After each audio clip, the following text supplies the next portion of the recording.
A distant melody. In the tranquil coastal town of Aokigawa, life moved at a languid pace.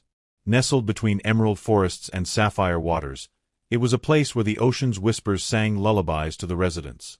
Among them was Yuki, an introspective 17-year-old girl who preferred the company of her sketchbook to that of people. She spent most of her days by the rocky shores, her hands smudged with charcoal as she immortalized the town's landscapes. For Yuki, the world was easier to understand when it was reduced to lines and shades on paper. But Yuki's solitude wasn't entirely by choice. She had always felt like an outsider, her quiet nature misunderstood by her peers. Her parents, busy running a modest inn, loved her in their way but never quite grasped her inner world. Art, for Yuki, was both her refuge and her rebellion. One late summer evening, as the sun dipped below the horizon, Yuki sat on her favorite boulder, sketching the waves that shimmered with the day's last light. As she drew, a sound drifted to her ears, a melody so hauntingly beautiful it seemed to blend with the rhythm of the sea. She paused, her pencil hovering above the page. The sound was coming from the hill overlooking the coast, a place Yuki seldom visited. Her curiosity piqued, she gathered her sketchbook and climbed the narrow path to the top. There, under the sprawling branches of an ancient cherry blossom tree, stood a boy her age, a violin cradled in his hands. His movements were fluid, his music raw and emotive. Yuki froze, mesmerized. She didn't want to disturb him, but a gust of wind betrayed her presence, rustling the leaves at her feet. The boy stopped playing and turned. "Oh, I didn't mean to intrude," Yuki stammered, clutching her sketchbook. The boy smiled faintly. "You're not intruding. I didn't think anyone would be here." "I heard your music," Yuki admitted, her voice barely above a whisper. "It was breathtaking." "Thank you," he replied, lowering his violin. "I'm Haruto. I just moved here a few weeks ago."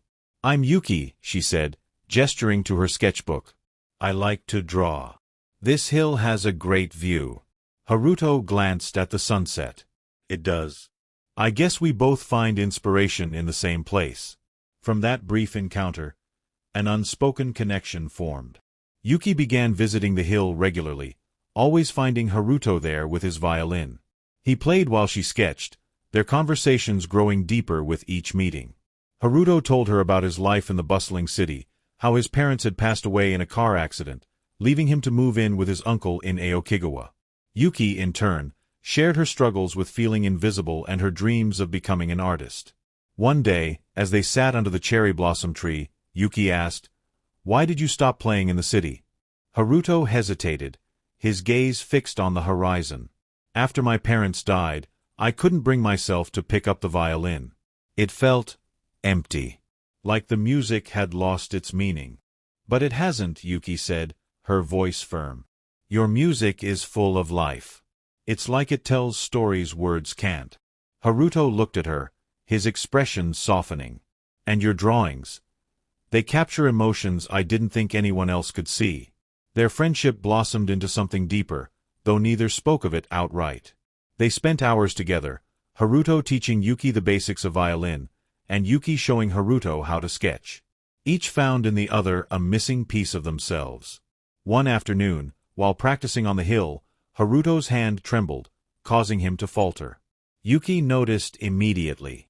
"Are you okay?" she asked, concern etched on her face. "It's nothing," Haruto said, but the pain in his voice betrayed him. Later that evening, he confessed. "I've been diagnosed with a condition that's weakening my hands. The doctors say I might not be able to play much longer." Yuki's heart ached. "Haruto, you can't give up. Your music is too important. We'll find a way to keep you playing." Haruto smiled, though his eyes were filled with doubt. "You always believe in me more than I believe in myself." Determined to help him, Yuki began creating a series of sketches inspired by Haruto's music.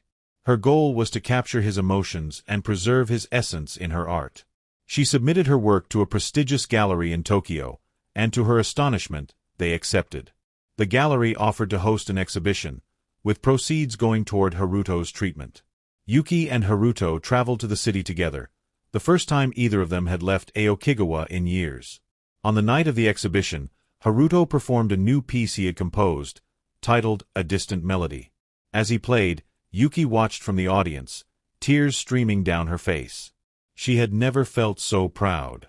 After the performance, Haruto found her standing on a balcony overlooking the city lights. "Yuki," he said, his voice breaking, "you've given me more than I ever thought I could have. You've shown me that music and art can heal, not just others, but ourselves. And you've given me a reason to believe in myself," Yuki replied. "Together, we've created something that will last forever." Their story didn't end there. Haruto continued his treatment, and though his condition limited his playing, he began composing full-time, often collaborating with Yuki on projects. Yuki's art gained recognition, but she always credited Haruto as her muse. Years later, they returned to the Cherry Blossom Hill, now older but still deeply connected. Under the same tree where they had first met, Haruto played a soft melody, and Yuki sketched the moment, capturing their love in a way words never could.